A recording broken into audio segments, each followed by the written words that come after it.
Okay, here we go with the round 5 player ratings video. After a loss, I found a lot of these ratings to be very similar. I broke it down a little bit differently, not differently this week, but I was, the question on my mind was, did so-and-so do their job? Did they, win or lose their battle? And that's really going to be the basis of how I see and how I rate today. And obviously, as always, just a reminder, it's just one person's opinion. And the beauty of this is we'll have this, look at the comments, refine it, see where the discussion points are, and then we can talk a little bit more about them maybe on the Monday show. So in the back line, let's start there. The way the team was named: Plowman, Jones, and Simo. Plowman, it was one of those classic Plowman games. He has 3 or 4 or 5 minutes and certain moments which don't look pretty good, and then you can tell otherwise he's playing a role for the side. He won a fair chunk of the ball, and as most of the defenders did, and reason being because we had far too many entries in there. The pressure wasn't there on the mids, and our defenders were under some heat. He's a whipping boy. I saw a lot of, he needs to be dropped, he's a disgrace. It was very thick and emotive language with Plowman. I didn't see it that way. I saw him make some mistakes. I saw him be a product of the entire defence, and that was a disorganised defence. That was a defence that, was under the pump due to the ball coming in, not the way that we would have liked. And even when they needed to win their one-on-one battles, a lot of them made their mistakes. And if you're going to pin someone for those high-profile mistakes, I think you need to pin Liam Jones, because some of the kicking across goal was very poor. But Lockie Plowman, overall, at the end of the day, he had a role on Marsh. Did he do that well? Yeah, I think he did. I think he did his role pretty well on Marsh. He made some mistakes. He's a product of his environment in that defence, and I thought our defence really let us down last night. So I'm giving Plowman a 4. Jonesy, 2 really, really costly turnovers, and I listened to David Teague's press conference after the game.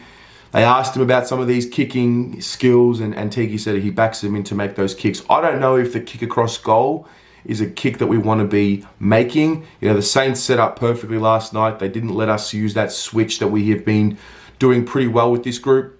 I thought Liam Jones found a way after the 2 shocking mistakes to impact, and he had 11 marks. As a defender, that's really impressive. But ultimately, he made some really costly errors at the costly times of the game. When the game was there to be won or lost, he didn't perform at his best. And very similar to Plowman, he's a byproduct of a defence that wasn't very good last night. So I'm going to give him a 4 as well.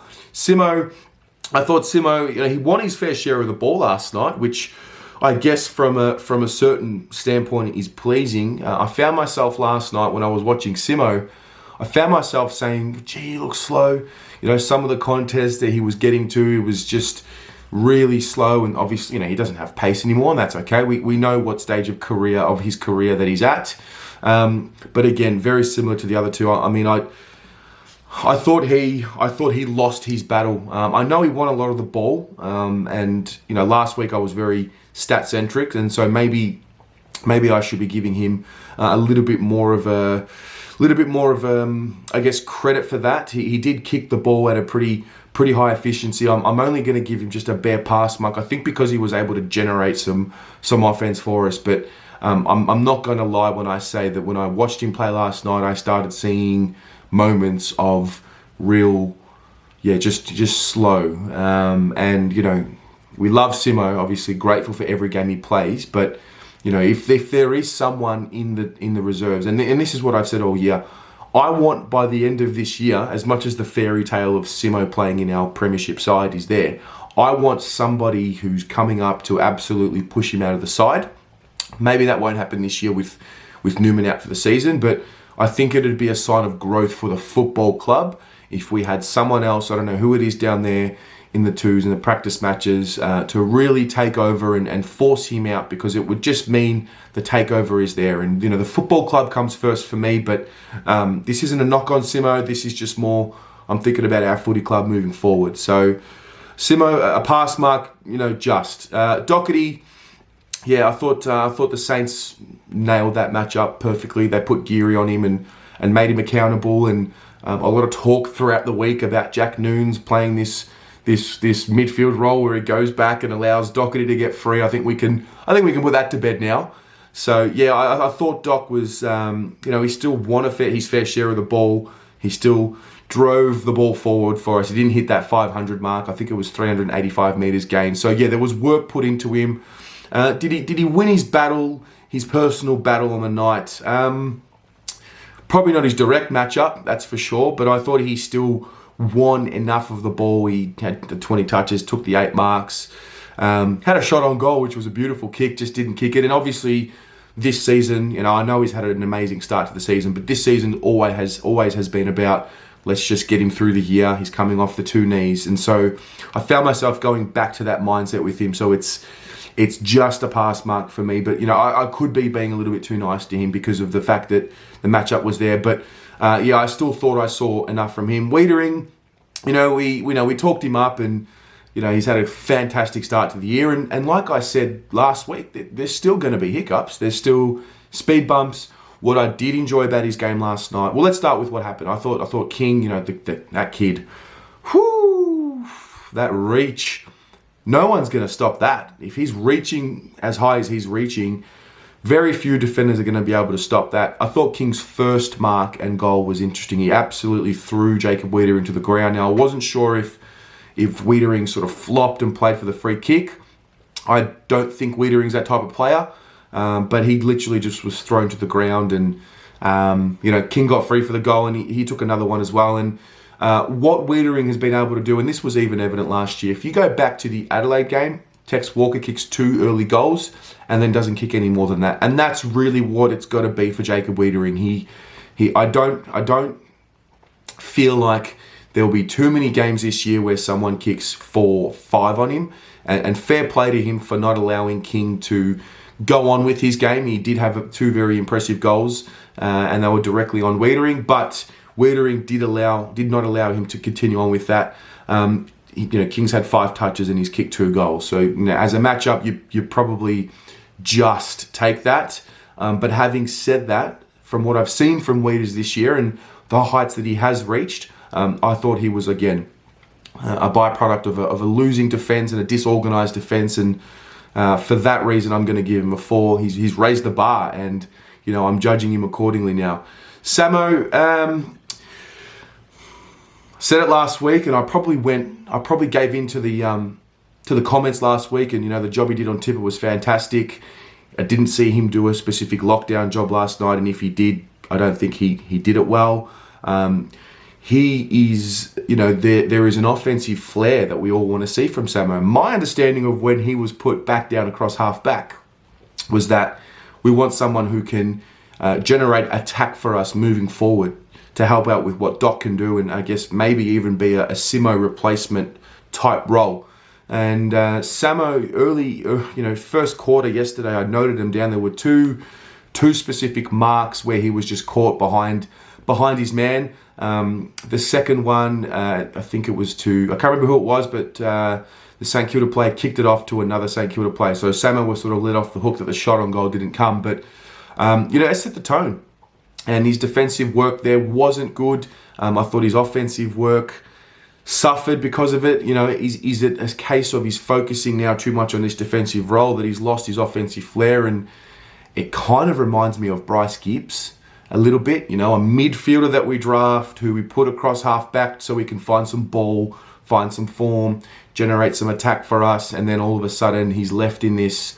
Is he a half backer? Is he a midfielder? Is he an attacking player? Is he a defending player? He's working through it, obviously. This is part of his development. But for me, knowing the preseason he had and knowing the first game that he had, I just feel like I'm not seeing what I think he's capable of. And that's just being honest to how I see him, and because I see him as a really special talent. So for that reason, he's also getting a 4.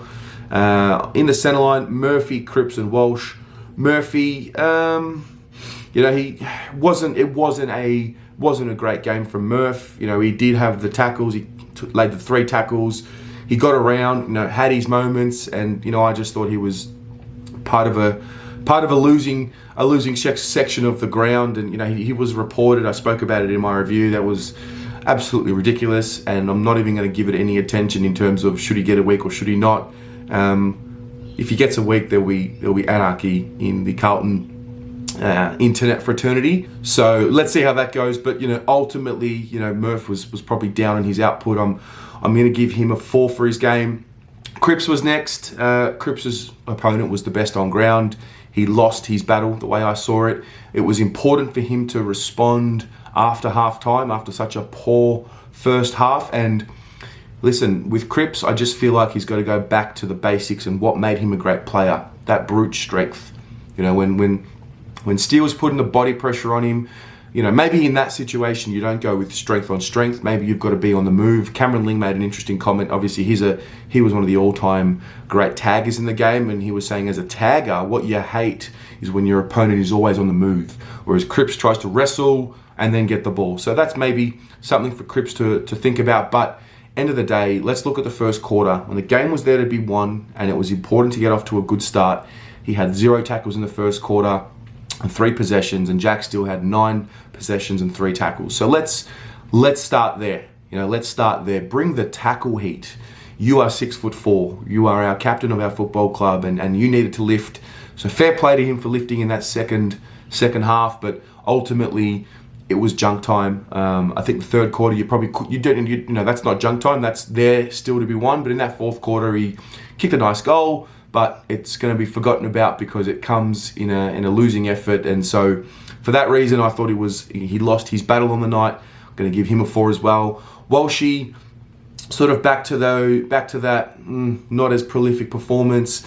He had a nightmare of a kick. I think it was in the fourth quarter, directly to a Saints player who kicked a goal. That's okay. I mean, Teague spoke about it afterwards as well. Again, these kicks that he backs our players to make, he wants us to play with that offensive flair. And if we go into our shells and just do the old down the line kick, we're not going to develop. So, overall, I thought Walshy, it was a loss.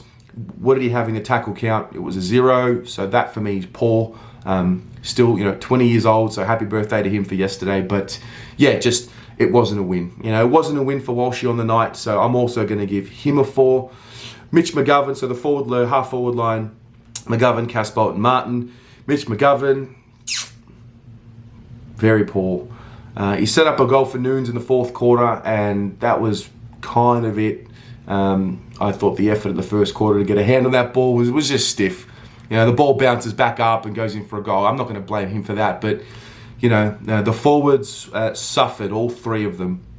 They suffered from the fact that it didn't work, the 3 of them.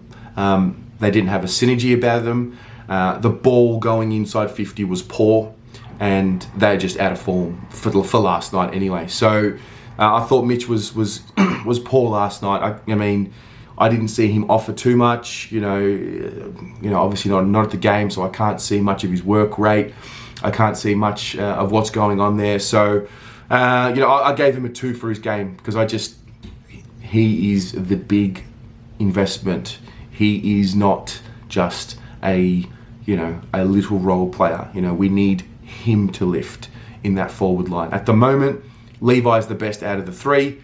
And at the moment, he's the one that doesn't have the benefit of being the future of the club and the big investment in the club. So, it was a 2. It is what it is. We've got to move on. I'm sure he'll be okay because he showed some good signs in the previous 2 weeks, but, we need him to be better than what he was last night. Levi, I gave him a 3. I thought he was only slightly better, because he obviously has a role that he can play in the ruck, but not a good night for Levi Casbolt, not at his best. He's had a really good start to the season, so we're very excited about that and happy for him, but last night wasn't his night. The shot on goal early, beautiful setup, but just didn't work. And one thing about Levi, when we do have the 3 talls there isn't a specific target on Levi's head to kick him the ball apart from that first one, and I think he suffered from that. And is it a case of the 3 talls not working? I don't know.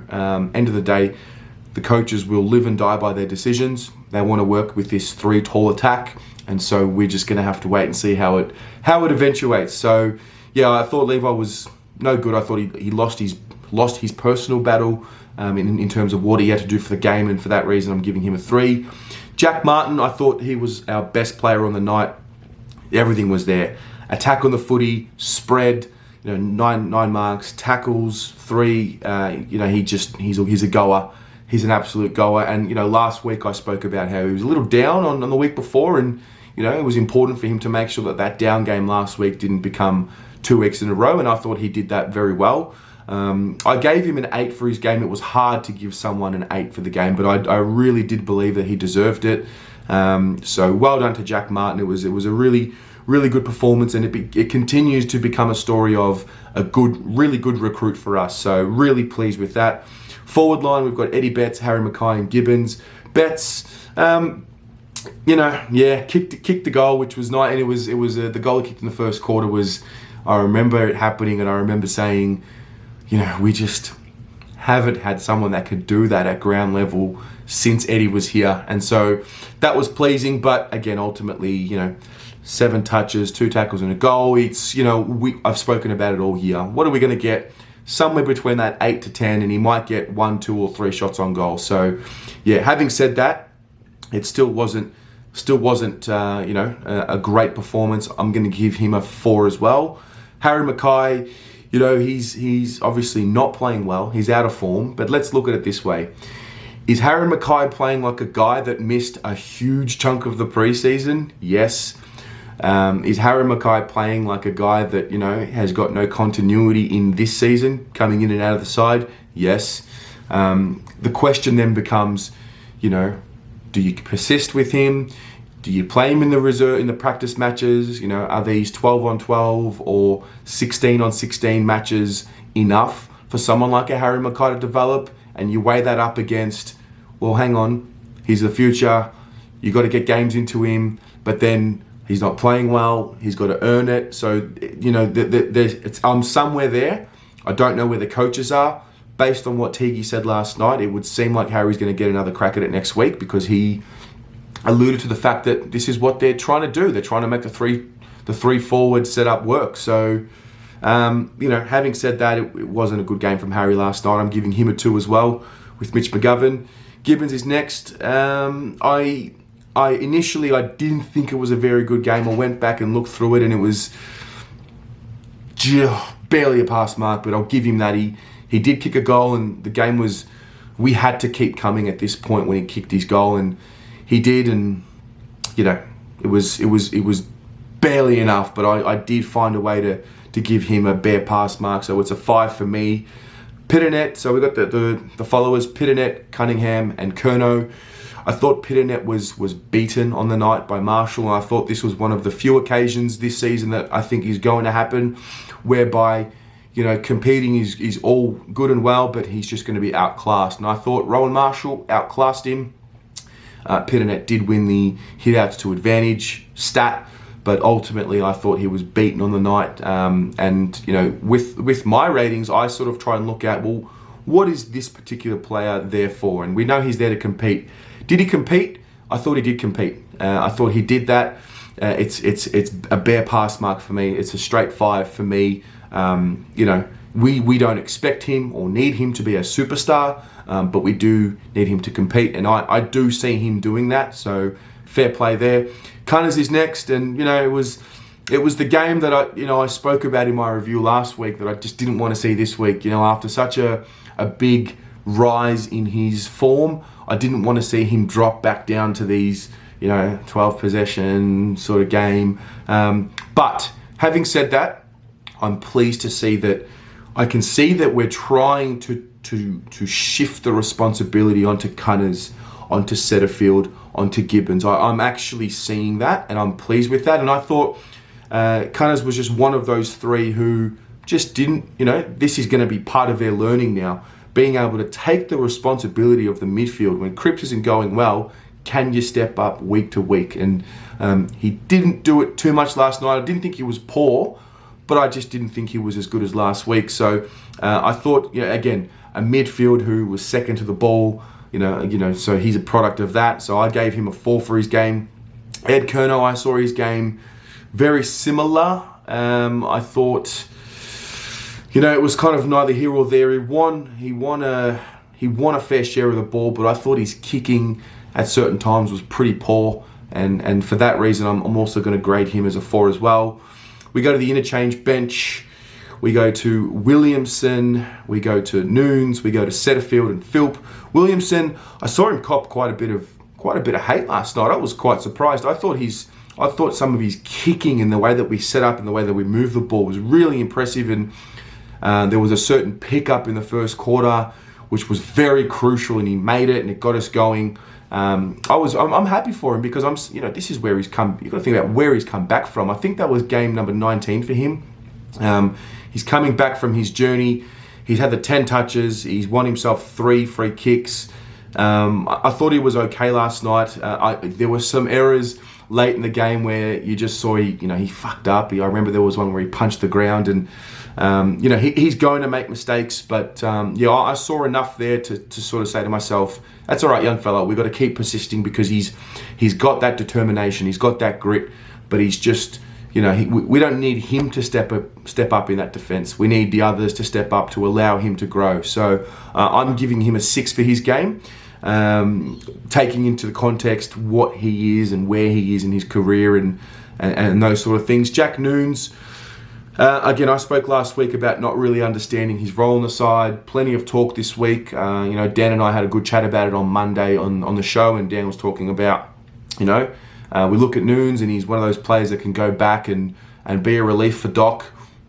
Well, he wasn't that last night because, Doc clearly had a role.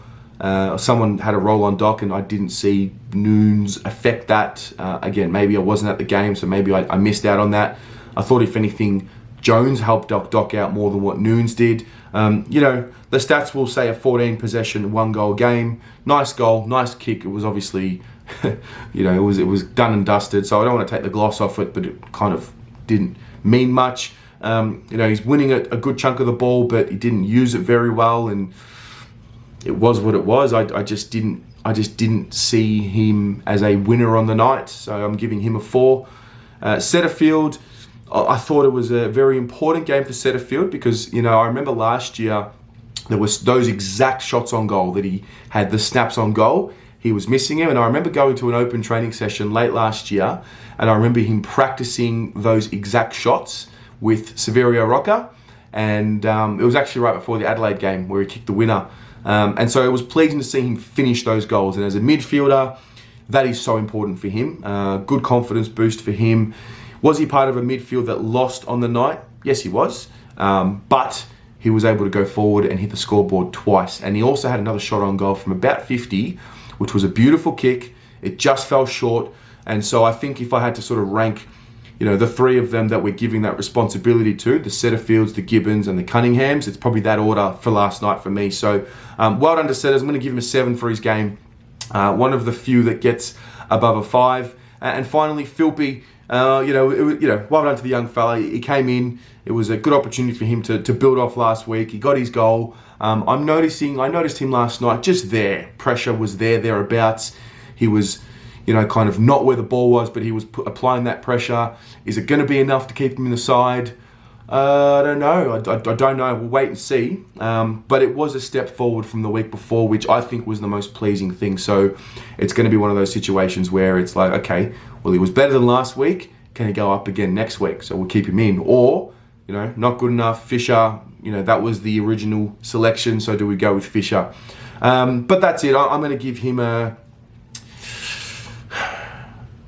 I'll give him a 4 for his game. Very close to a pass mark, but obviously it's not a, don't take any of my less than 5s as a, an attack on a player. Don't take it personally. It's just, that's just the way I saw it. But anyway, having said that, what about you? Where are the ratings sit with you guys? What are you seeing out there? Were there any controversial ones out there? Anything you think I missed? Let me know in the comments below. I love reading them, and I love engaging with them, and I love seeing the game from a different point of view because I see it from my point, and everyone sees it from a different perspective. Whether you've been a player, a coach, a fan who's watched decades of footy, it's all very interesting to me, and I'm all ears and I'm all eyes, I guess, because I'll be reading them, and I'm keen to learn a little bit more about the game and about our game style and about how everyone sees the game. So with that, we move forward. Go the Mighty Blues.